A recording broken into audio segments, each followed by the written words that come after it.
A ver, ¿qué es lo que realmente causa la neurosis? A finales del siglo XIX, la respuesta parecía súper simple: la herencia. Y punto. Pero, claro, llegó Sigmund Freud y dijo: un momento, no es tan sencillo. Hoy vamos a desmenuzar su revolucionaria ecuación etiológica, una idea que le dio un giro de 180 grados a la psicoterapia. Ok, ¿cuál es el plan de hoy? Primero, vamos a viajar un poco en el tiempo para entender bien el dilema que había con el tema de la herencia. Después, nos metemos de lleno a la caja de herramientas conceptuales de Freud, su ecuación.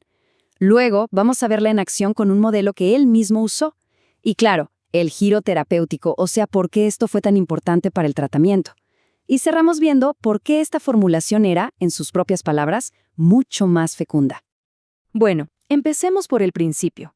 Para captar por qué la propuesta de Freud fue tan rompedora, tenemos que situarnos en el clima intelectual de la época.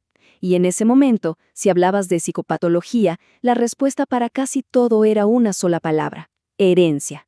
Esa idea dominaba por completo el panorama.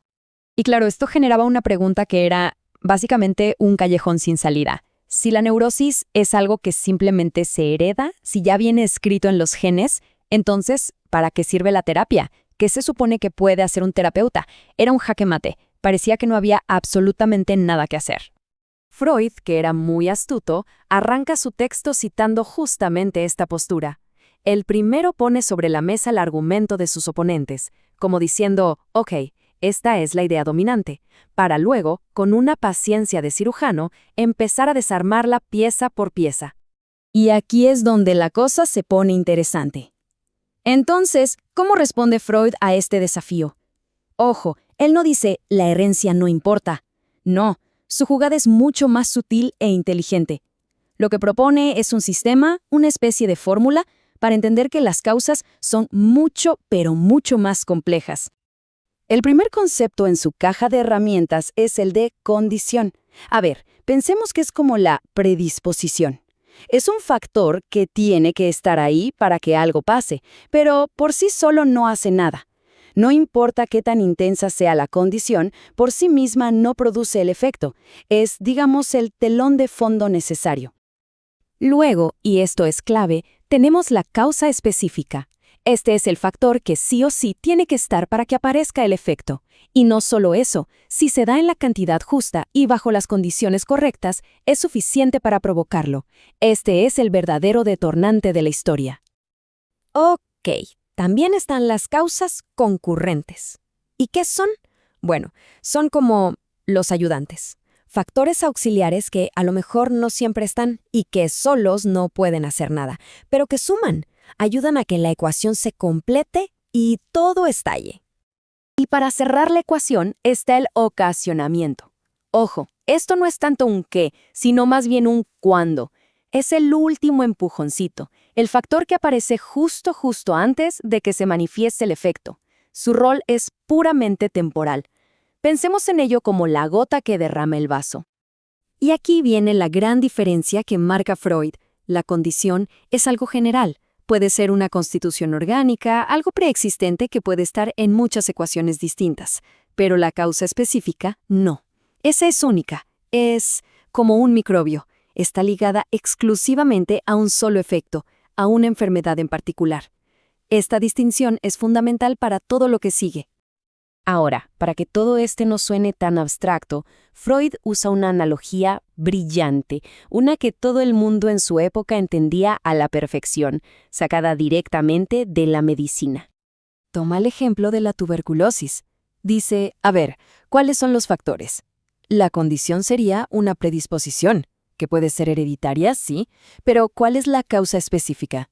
El bacilo de Koch. Sin ese microbio, simplemente no hay tuberculosis. Y las causas concurrentes serían cosas que debilitan a la persona, como el estrés o alguna otra infección. Y entonces, ¡bam! Aplica exactamente la misma lógica a la neurosis de angustia. La herencia pasa a ser solo la condición, esa predisposición general. ¿Y la causa específica? Aquí es donde Freud pone el acento. Un factor sexual, un desvío de la tensión sexual.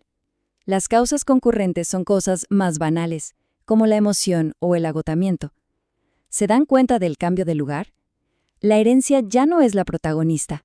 Y este cambio de perspectiva es lo que le da un giro total a la terapia, porque de repente se abre una puerta que antes estaba completamente cerrada con llave. Esto cambia todo el panorama del tratamiento. El mismo Freud lo dice con una pregunta que es demoledora. Terapéuticamente, ¿a qué se atinaría con la herencia como etiología? O sea, ¿qué podemos hacer con la herencia? Nada. Siempre estuvo ahí y siempre va a estar. Es un punto de partida que no lleva a ningún lado en términos de tratamiento. Entonces, fíjense en el cambio. Si el foco está en la herencia, que es la condición, estamos hablando de algo estático, inmutable, no hay nada que hacer. Pero si nos enfocamos en la causa específica, ahí la cosa cambia por completo, porque es algo dinámico, actual, y se convierte en el objetivo directo de la terapia. El resultado es que la neurosis deja de ser un destino y pasa a ser algo comprensible y sobre todo tratable. Pero entonces, ¿qué papel juega la herencia? Freud no la elimina, para nada. La herencia ahora cumple un rol de multiplicador. Piensen en ello como un amplificador de sonido. No crea la música. Esa es la causa específica, pero sí determina qué tan fuerte va a sonar. Amplifica el efecto de esa causa específica. Muy bien, vamos cerrando. Veamos por qué Freud insistía en que este modelo, aunque fuera más complejo, era mucho más fecundo, o sea, más productivo que la simple y fatalista idea de la herencia. A ver, ¿por qué es más fecundo? Primero, porque nos saca del fatalismo. La neurosis ya no es un destino inevitable. Segundo, nos permite entender lógicamente por qué una neurosis aparece y por qué puede desaparecer. Tercero, y quizás lo más importante para la clínica, le da a la terapia un objetivo claro y concreto, la causa específica. Además, separa el qué, la forma de la neurosis, del cuánto, la intensidad de los síntomas. Y finalmente, abre un camino para la investigación científica, para buscar esas causas específicas en lugar de quedarnos en generalidades. Y esto nos deja con una pregunta para seguir pensando, ¿no? Hoy en día hablamos de modelos biopsicosociales, de una multicausalidad súper compleja. ¿Cómo resuenan estas ideas de Freud de hace más de un siglo en la psicopatología del siglo XXI? Quizás, aunque los nombres y los factores hayan cambiado, esa idea fundamental de mirar la interacción de las causas, en vez de una sola, sigue siendo tan relevante hoy como lo fue entonces.